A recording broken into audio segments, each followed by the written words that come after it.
প্রিয় সুধী, আজ মানবতা ও সুস্থ সভ্যতা লুপ্তপ্রায়। অসুস্থ সংস্কৃতির স্রোত বিনোদনের নামে পশ্চিমাদের নগ্ন সবল গ্রাস করছে বাঙালি সমাজকে। অপসংস্কৃতির আগুনে পুড়ছে আমাদের পরিবার পরিজন বন্ধু স্বজন। এমনই উত্তর আধুনিক সময়ে অপসংস্কৃতিতে আকৃষ্ট যুব সমাজ উত্তরণের উপায় বিষয়ে আলোচনা করার প্রয়াস চালাবো ইনশাআল্লাহ। মুহতারাম হাজিরিন, আজ দেশময় বরং বিশ্বময় যে অস্থিরতা, নৈরাজ্য আর জঘন্যতার প্রতিযোগিতা চলছে, এর মূল ও মৌলিক কারণ হচ্ছে অঙ্গীকারে অবিচল, পদক্ষেপে সাহসী, বিশ্বাসে অনড়, চিন্তায় দূরদর্শী, চেতনায় সদা উদ্যমী এই যুবশক্তির অধঃপতন। বর্তমান আধুনিক সময়কালের নাটের গুরু সকল নষ্ট মিডিয়ার টার্গেট হলো এই যুব সমাজ, ঠিক কিনা? তাই আধুনিক সংস্কৃতি ও ফ্যাশনের নামে রুচি, স্বভাব, চরিত্র ও আদর্শের রক্ষিত নিবাস থেকে রীতিমতো বের করে নিয়ে যাচ্ছে এই যুব সমাজকেই বেহায়াপনা, অসভ্যতা, পাশবিকতা আর কামভোগের অন্ধকার পথে। পরিণামে জ্বলছে সমাজ, জ্বলছে হাজার বছরের লালিত সভ্যতা, জ্বলছে মানবতা, জ্বলছে নারী ও শিশু। তথাকথিত প্রগতির স্লোগানে প্রকম্পিত এই দরা এখন সভ্যজনদের বিচারে এক ভয়ঙ্কর হাবিয়া দুজক। মানবতাবাদীদের ত্রাসে উৎকণ্ঠিত রক্তাক্ত আবিশ্ব মানব গোষ্ঠী, শাশ্বত মানব সভ্যতা, যুব সমাজের জন্য আজ প্রয়োজন এমন সুস্থ সংস্কৃতি যা ইসলামের আদলে বিনির্মাণ হবে। কিন্তু দুঃখজনক হলেও সত্য যে আজ সংস্কৃতির নামে পাশ্চাত্যের নোংরামি ইসলামী তাহজিব তামাদ্দুন গ্রাস করছে। কোনো জাতিকে যদি ধ্বংস করতে হয় তাহলে তাদের সংস্কৃতিকে নষ্ট করে দিতে হবে। বর্তমান সাংস্কৃতিক আগ্রাসন সামরিক আগ্রাসনের চেয়েও মারাত্মক আকার ধারণ করেছে। প্রিয় উপস্থিতি, যে বিষয়গুলা মানুষকে ধ্বংস করে দিয়েছে, বিশেষ করে যুবক যুবতী ভাই বোনদেরকে ধ্বংস করে দিয়েছে, সেই বিষয়গুলো আমি আস্তে আস্তে কবিতার আকারে আপনাদেরকে শোনাচ্ছি, শুনুন। আজ কুফরি শক্তিগুলোর নানামুখী সংস্কৃতির আগ্রাসন সার্বক্ষণিক আবর্জনাময়। জীবনের গল্প, মধ্যরাতের ববগুড়ে, লাভগুরু, সানডে নাইট মাস্তি, আনলিমিটেড, নিত্যবালা, কি কেসাবা, হাঁটুটু হাটের মতো বিকৃত রেডিও প্রোগ্রামের মাধ্যমে আজকের যুব সমাজ ও তরুণ তরুণীদেরকে নিয়ে যাওয়া হচ্ছে এক অন্ধকার ভবিষ্যতের দিকে।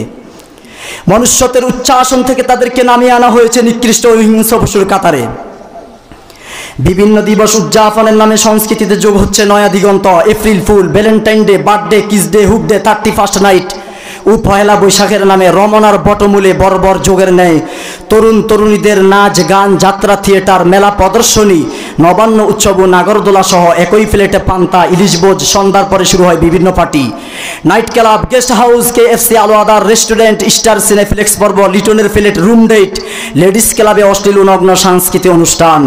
মধ্যরাতে শুরু হয় বিয়ের, হুইস্কি, ফেনচেরিল, আফিম, coke and crystal meth, ecstasy, marijuana, জেনার, Valium, Vicodin, alcohol, methamphetamine, tranquilliser, GHB party, ডাগু, মদপান। পরিণত হয় ক্লাবগুলো পতিতালয়। আওয়াজ দিয়ে বলেন ঠিক কিনা?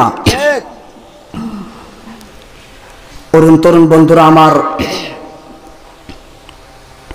অপসংস্কৃতির আগ্রাসন আমাদের দেশে দুটো স্টাইলে হয়ে থাকে। এই আগ্রাসনের ক্লাসিনকব মিসাইল অ্যাটম বোম হচ্ছে ফ্রি মাইন্ড। অশ্লীল ছায়াছবি, পর্নোগ্রাফি, যৌন শুরুমূলক বই, পুস্তক, উপন্যাস, পত্রিকা, সাময়িক, অরুচিকর সাহিত্য, উলঙ্গ নারী দেহ সম্বলিত বিজ্ঞাপন, ঢানাকাটা পরিদের অঙ্গভঙ্গি, বিদেশি ব্লু ফিল্ম, নেটফ্লিক্স ল্যান্ডস বলি ভিডিও, রিলিজ ভিডিও, ভারতীয় রিমিক্স আইটেম সং। এছাড়াও রয়েছে TikTok, Likee, Bigo Live, YouTube, Google, Facebook, Messenger, WhatsApp, imo, Twitter, এমাইন, Yahoo, Apple, Candy Crush, Instagram, Clash of Clans, Free Fire, PUBG, Ludo, video game, cyber cafe, mind of club এবং football ও cricket tournament নামে জুয়ার আসরের মতো অপসংস্কৃতি, ঠিক কিনা জোরে বলেন? আজ চরিত্র বিধ্বংসী অপসংস্কৃতি যুব সমাজকে পঙ্গু করে দিচ্ছে। সাংস্কৃতিক আঘাত এমন আঘাত যে আঘাতে যুবক যুবতীর হাত থেকে মাংস বিচ্ছিন্ন হয় না, বাড়িঘর ধ্বংস হয় না, কাউকে গৃহহারা করে না, কোনো তরুণ তরুণী দেহে ক্ষত সৃষ্টি করে না, ঠিকই, কিন্তু যুবক যুবতীদের নৈতিকতা ভিতর থেকে নষ্ট করে দেয়। মানুষ হয়ে পড়ে অন্তঃসার শূন্য। বলেন ঠিক কিনা? সুস্থ বিবেকের অধিকারী তরুণ বন্ধুরা আমার, আল্লাহ পাক রব্বুল আলামিন সূরা রাদের এক আয়াতে বলেন, আউযু বিল্লাহি মিনাশ শাইতানির রাজীম, বিসমিল্লাহির রহমানির রহিম, ইন্নাল্লাহা লা ইউগাইয়িরু মা বিকওমিন হাত্তা ইউগাইয়িরু মা বিআনফুসিহিম, নিশ্চয়ই আল্লাহ তাআলা কোন জাতির অবস্থা পরিবর্তন করবে না যতক্ষণ না নিজেরা নিজেদের অবস্থা পরিবর্তন করে। প্রিয় ভাইরা আমার, আমরা তো ছোটবেলায় মুক্তবে গিয়ে আমরা একটা কথা বলি যে আমানতু বিল্লাহ, আমরা ঈমান এনেছি আল্লাহর প্রতি। বলতে বলতে বলতে বলতে আমরা এক পর্যায়ে বলি ওয়া কুতুবিহি, কিতাব সমূহের প্রতি। এখানে মূল কিতাব, এখানে কিতাব বলতে বহু কিতাবের কথা বলা হয়েছে, তবে তন্মধ্যে যে শ্রেষ্ঠ কিতাব, ঐশী গ্রন্থ, মহাগ্রন্থ আল কোরআন, সেই কিতাব থেকে একটা আয়াত তেলাওয়াত করেছি। মহান আল্লাহ পাক রব্বুল আলামিন এই আয়াতে বলেন, নিশ্চয়ই আল্লাহ তাআলা কোনো জাতির অবস্থা পরিবর্তন করে না যতক্ষণ না নিজেরা নিজেদের অবস্থা পরিবর্তন করে। আজকে আমরা আমাদের শক্তি, আমাদের সমর্থন, আমাদের মেধা, আমাদের হাত, আমাদের পা, আমাদের কর্ণ, আমাদের নাক, আমাদের চক্ষু, এই সকল কিছু আমরা বাজে কাজে খরচ করছি। কথা বলেন ঠিক কিনা? আমি যে কথা বুঝাতে চাচ্ছি, আমি ইনশাআল্লাহ ডজনে ডজনে কোরআন থেকে দলিল দেখাইতে পারবো যে আজ আমরা সকল মানুষ ভুলের পথে আছি, যে আজ আমরা সকল মানুষ গুনাহের মধ্যে আছি, যে আজ আমরা এখনো পর্যন্ত পরিবর্তন হচ্ছি না, হওয়ার চেষ্টাও করছি না। আল্লাহ যে কালামে বলল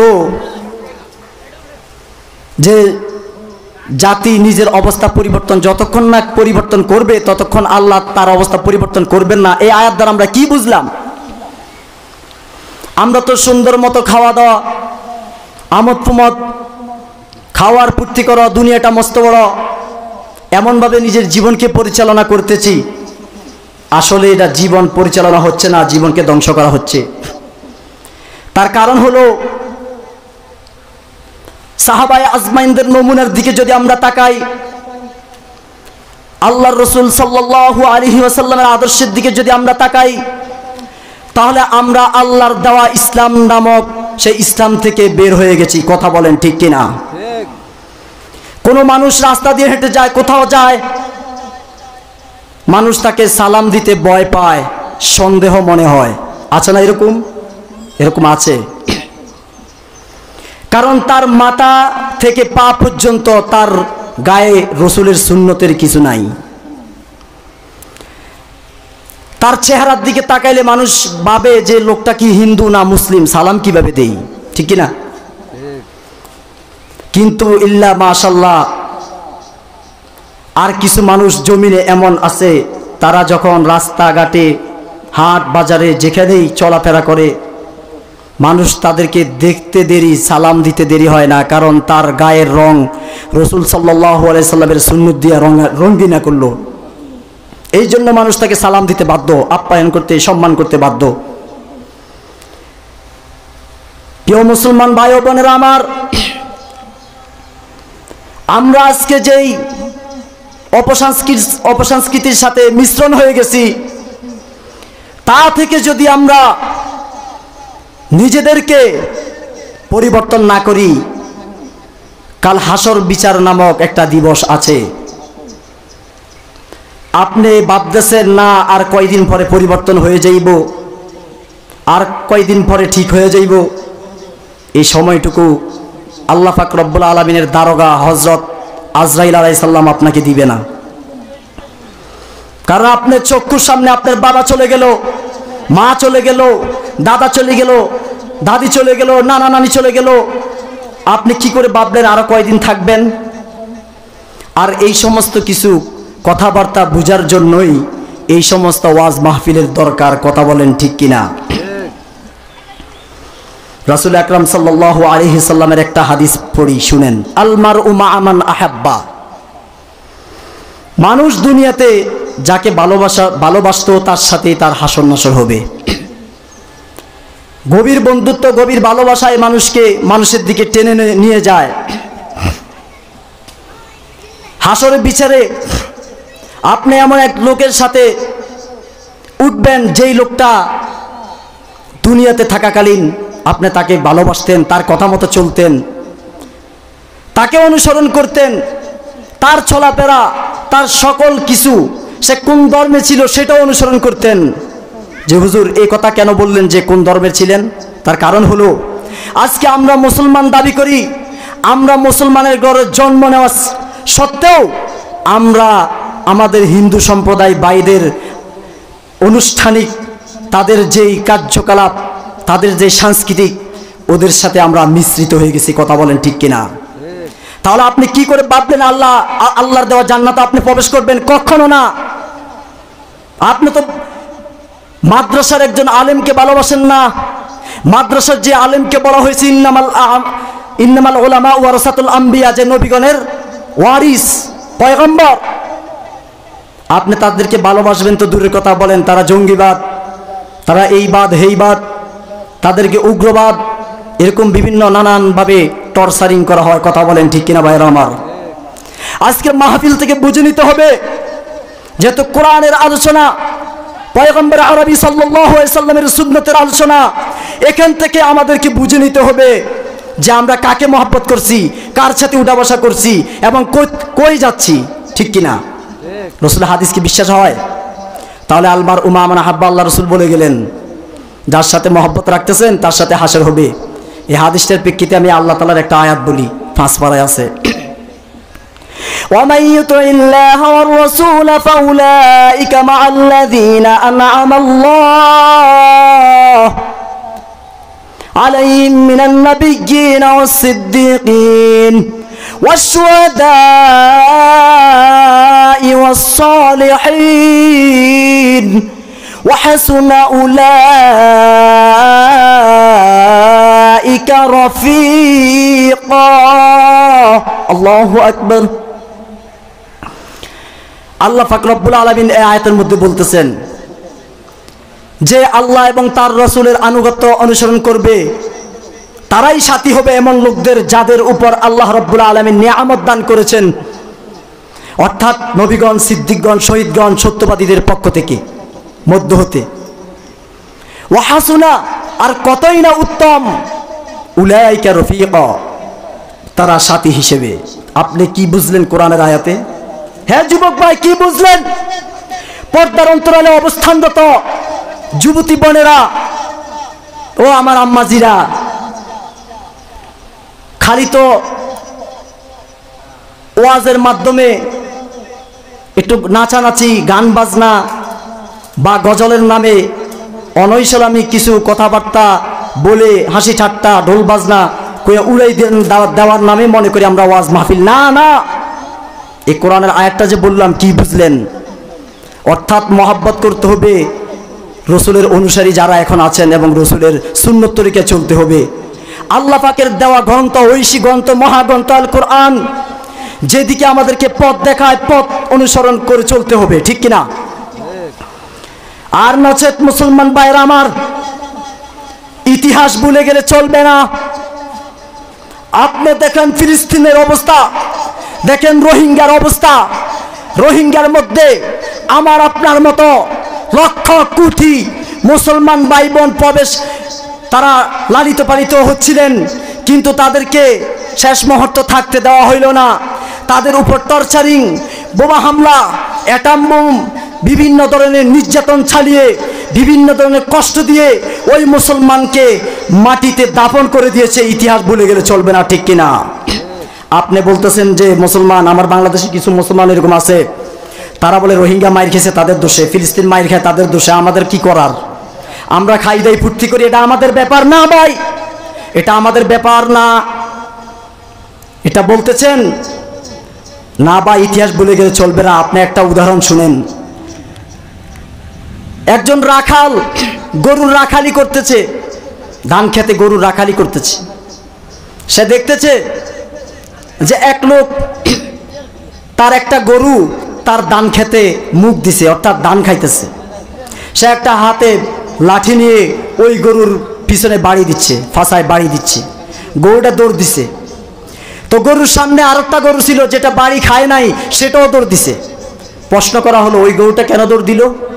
লোকটা বলল ওই গরুটা এই জন্যই দৌড় দিছে যে আমার জাতি ভাই সে যখন পিটুনি খাইছে তার পরবর্তী বাড়িটা হয়তো আমার গায়ে পড়তে পারে, এই জন্য আমি আমার জান বাঁচানোর জন্য আমি আগে থেকেই দৌড় দিতেছি। এই বাংলার মুসলমান ভাইরা আমার, ইহুদির বাচ্চারা, লাল কুত্তার দালালেরা আমাদের উপর টর্চারিং করতেছে, হাত উঠাইতেছে। আপনি ভাবতেছেন কি আমাদের কিছু হবে না? ছোট্ট একটা বাংলাদেশ, নাই কিছু। এত বড় বড় রাষ্ট্র, এত বড় তো ক্ষমতাশীল, তারা কিন্তু অস্ত্র শস্ত্র থাকা সত্ত্বেও মুসলমান ভাইগুলা আজ জীবিত থাকতে পারে না, লাঞ্ছিতের শিকার হয়ে রয়েছে। আর আপনি ভাবতেছেন আপনি খুব আনন্দে থাকবেন না, পরবর্তী মাইটটা হয়তো আপনার গায়ে পড়তে পারে। এই জন্যেই যেমনি পারেন বাঁচার চেষ্টা করেন। সর্বপ্রথম বাঁচার এক নম্বর চেষ্টা হলো ওলামায়ে হক্কানি রব্বানীদের সাথে থাকতে হবে। আওয়াজ দিয়ে বলেন ঠিক কিনা ভাইরা আমার? এই জন্যেই আনুগত্য অনুসরণ করব আল্লাহ এবং তার রসুলের। বলে হুজুর আল্লাহ রসুল সাল্লাল্লাহু আলাইহি সাল্লাম তো এখন নাই, কিন্তু আল্লাহ রসুল তো বলে গেছেন মা আনা আলাইহি ওয়া আসহাবি। এই সুন্নত দুটা যারা আঁকড়ে ধরে রাখছেন তাদেরকে তো বলা হয় ওলামায়ে হক্কানি রব্বানী। সুতরাং তাদের কথা অনুসারে, তাদের কথা অনুযায়ী আমাদেরকে চলতে হবে। প্রিয় ভাইরা আমার, আমি আরেকটা কথা বলছিলাম যে প্রশ্ন করতে পারেন হুজুর আপনি বলছিলেন আমরা মুসলমানের ধর্মের হইয়াও আমরা অন্য ধর্মের প্রাধান্য বেশি দেই। আমি বলবো হ্যাঁ, অন্য ধর্মের প্রাধান্য বলতে আমি এটাই বুঝাচ্ছি তাদের যে কৃষ্টি কালচার, আচার অনুষ্ঠান, ওগুলোর মধ্যে আমরা সামিল হয়ে যাচ্ছি। যেমন একটা মুসলমানি অনুষ্ঠান, এটা কি ইসলামে আছে? আরো কত ধরনের অনুষ্ঠানের নামে অনার্থক মানুষের টাকা পয়সা খরচ করে। এমনকি বিবাহ শাদীগুলোর দিকে তাকান, সুন্নত তরিকায় যে বিবাহ শাদীগুলো হওয়ার কথা ছিল সেটাও কিন্তু বন্ধ হয়ে গেছে, সেটা নাই। হিন্দু ভাইরা যেরকম তাদের বিবাহের অনুষ্ঠানে নাচ গান, বিভিন্ন মানুষকে নর্তকীদেরকে ভাড়া করে এনে টাকা খরচ করে তারপরে ভিডিও ক্যামেরার মাধ্যমে অশালীন অসামাজিক কার্যকলাপগুলো ভিডিও করে তাদের বিবাহের অনুষ্ঠানে, মুসলমানের মধ্যেও আজকে এগুলো চলছে। কথা বলেন ঠিক কিনা? তাহলে আমি কি ভুল বললাম যে ইসলাম ধর্মর থাইকাও আমরা আরেক ধর্মকে বেশি প্রাধান্য দিচ্ছি? এই জন্য রব্বুল আলামিন কি বলে শুনেন, আল্লাহ তাআলা বলতেছেন ইন্নাদ-দীনা ইনদাল্লাহিল ইসলাম, নিঃসন্দেহে আল্লাহ তাআলার কাছে মনোনীত ধর্ম একমাত্র ইসলাম। ইসলাম ছাড়া আপনি ভিন্ন কোনো ধর্ম অবলম্বন করবেন, অনুসরণ করবেন, সেটা আল্লাহ রব্বুল আলামিনের কাছে গ্রহণযোগ্য হবে না, হবে না, হবে না। ঠিক কিনা প্রিয় ভাইরা আমার? এই জন্য আমরা নিজেদেরকে দাবি করি আমরা মুসলমান। মুসলমান কাহাকে বলে সেটা আগে শুনেন। আল্লাহ তো বলছে ওয়ালা তামুতুন্না ইল্লা ওয়া আনতুম মুসলিমুন, মুসলমান না হইয়া মৃত্যুবরণ করার জন্য আল্লাহ বলছেন যে মুসলমান না হইয়া কেউ মৃত্যুবরণ করিও না। সুতরাং মুসলমান হইয়া মৃত্যুবরণ করতে বলছে। আল্লাহ তো জানে আমরা এই সমস্ত অসামাজিক কার্যকলাপ, বিভিন্ন আচার অনুষ্ঠান, বিভিন্ন অনৈসলামিক কার্যকলাপের সাথে জড়িত থাকবো, মানুষ মাত্রই গুনাহ করব, তবুও আমরা একটু তওবা করি কিনা সুযোগ আল্লাহ দিচ্ছেন। প্রিয় ভাইরা আমার, এই জন্য আমি বলবো তাওবার দরজা কিন্তু এখনো খোলা আছে। সুতরাং আমরা তাওবা করার চেষ্টা করব। নিজে নিজে তাওবা করে চলবে না। অনেকে তাওবা করে, পাপ কাজ করে, মদ খায়, গাঞ্জা খায়, ইয়াবা খায়, ফেন্সিডিল, আফিম, কুকেন, ক্রিস্টাল মেথ, এই নেশা দ্রব্য খেয়ে খেয়ে বিভিন্ন জায়গায় মাতলামি করে মুসলমানদের অমুসলিম জাতি হয়ে যায়। আর তারা পরিশেষে বলে, যখন তাদের হুঁশ এসে যায় তখন বলে তওবা, দুই গালে দুইটা থাবড় মেরে বলে তওবা তওবা, আল্লাহ মাফ করে দিচ্ছে। নাউজুবিল্লাহ, এটার নাম তাওবা না, এটা তাওবা হচ্ছে না, এটা ফাইজলামি ছাড়া আর কিছুই হচ্ছে না। ঠিক কিনা? যে কথাটা বলতেছিলাম, মুসলমান কাহাকে বলে? মুসলমান কাকে বলে এটাই বলছিলাম। মুসলমান হলো আমি আমার সারা জীবন, আমার স্বাস্থ্য, আমার শক্তি, আমার সম্পত্তি, আমার যথা সর্বস্ব সম্পূর্ণরূপে আল্লাহ তাআলার আনুগত্যের ভিতর থাকিয়া খরচ করিব, আল্লাহর আনুগত্যের বাহিরে খরচ করিব না। এই অঙ্গীকার করিয়া যেই মুসলমান জাতিভুক্ত হয় তাহাকে বলে মুসলমান। মুসলমান কাকে বলে বুঝছেন? আর এই আনুগত্যের আদর্শ হইবে একমাত্র মুহাম্মদুর রাসূলুল্লাহ সাল্লাল্লাহু আলাইহি সাল্লামের আদর্শ, অন্য কাহারও আদর্শ গ্রহণ করা চলবে না। ঠিক কিনা ভাইরা আমার? প্রিয় ভাইরা আমার, দেখেন আজকে আমরা অনেকেই 5 ওয়াক্ত নামাজ পড়ি, কপালে কিন্তু দাগ ফেলে দিয়েছি। আমরা আজকে অনেকেই রাস্তাঘাটে যখন চলাফেরা করি মানুষকে জ্ঞান দেই, ছায়ের হোস্টেলে বিভিন্ন মজলিসে বলি এভাবে চলতে হবে, এভাবে করতে হবে। আমরা এরকম কথা বলি, নামাজও 5 ওয়াক্ত সুন্দর করে পড়ে কি পড়ে না, কিন্তু তার পরিবার পরিজন আহলিয়াত কোন অবস্থায় আছে একবারও কিন্তু সেই খবর নিতেছে না। ভাইরা আমার, ঢাকার একজন বড় মুহাদ্দিস, বড় আলেমের মুখ থেকে একটা কথা শুনেছি, তাদের মাদ্রাসার মজলিসে বসা ছিলাম এজন্য শুনেছি।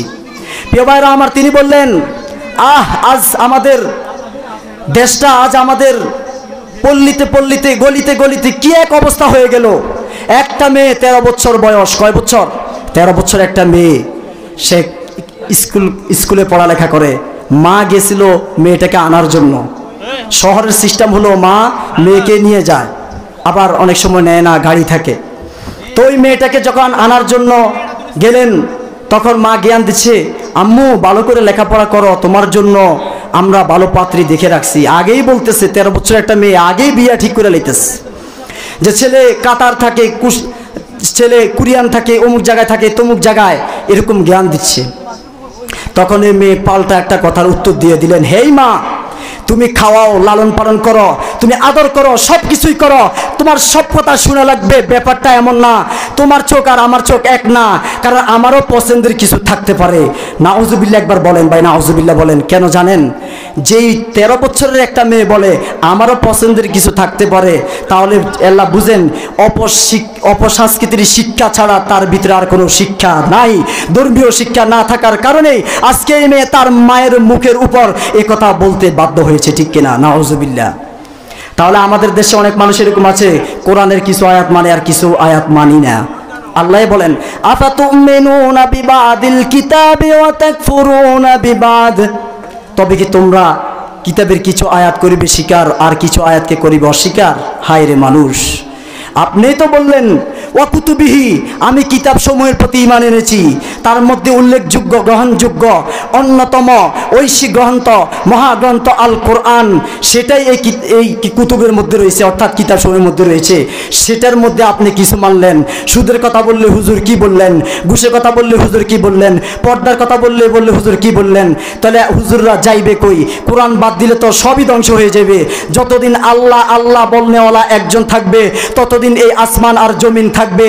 যতদিন এই আল্লাহ নামের সালু জিকির কোরআন তেলাওয়াত থাকবে না, ততদিন পর আর এই দুনিয়াতে আপনার মতন বড় বাহাদুর ব্যক্তি থাকবে না। কথা কোন ঠিক কিনা? এই জন্য কোরআনে কারিমের আরেক জায়গায় আল্লাহ বলেছেন, وَمَن يَبْتَغِ غَيْرَ الْإِسْلَامِ دِينًا فَلَن يُقْبَلَ مِنْهُ وَهُوَ فِي الْآخِرَةِ مِنَ الْخَاسِرِينَ। আর যে ব্যক্তি ইসলাম ধর্ম ব্যতীত অন্য কোনো জীবন ব্যবস্থা গ্রহণ করবে তা তার থেকে কবুল করা হবে না, স্বয়ং আল্লাহ পাকের ডিক্লার। আর হাসরের বিচারে তারা ক্ষতিগ্রস্তের মধ্যে শামিল হবে। নাউজুবিল্লাহ। তাহলে আমরা এই ক্ষণস্থায়ী জিন্দিগির একটু সামান্য আরাম আয়েশের জন্য যদি আমাদের পরকাল গোটা জিন্দিগির এই অল্প কয়দিনের জিন্দিগি সামান্য একটু আরাম আয়েশের জন্য, বুক বিলাসিতার জন্য যদি আল্লাহ পাক রব্বুল আলামিনের দরবারে আমরা আসামির কাঠগড়ায় দাঁড়াইতে হয়, তাহলে তো আমরা চিরস্থায়ী জাহান্নামী হয়ে তারপরে জাহান্নামে যাব। আমরা তো কোনোদিনও আল্লাহর কাছে মুক্তি পাবো না। সুতরাং আজকের মাহফিল থেকে আমাদেরকে শিক্ষা নিতে হবে যে কিভাবে বাঁচা যায়, কিভাবে তাওবা করা যায়। প্রিয় ভাইরা আমার, আমি বলছিলাম অপসংস্কৃতির যেই শিক্ষা চলছে, এই সমস্ত শিক্ষা বাদ দিতে হবে। একটা হলো বাদ দেওয়া, আর একটা হলো দিতে হবে। কেউ বলে আসলে বাদ দেওয়া দরকার, আমি জি মার্কা কথা বলে চলবে না।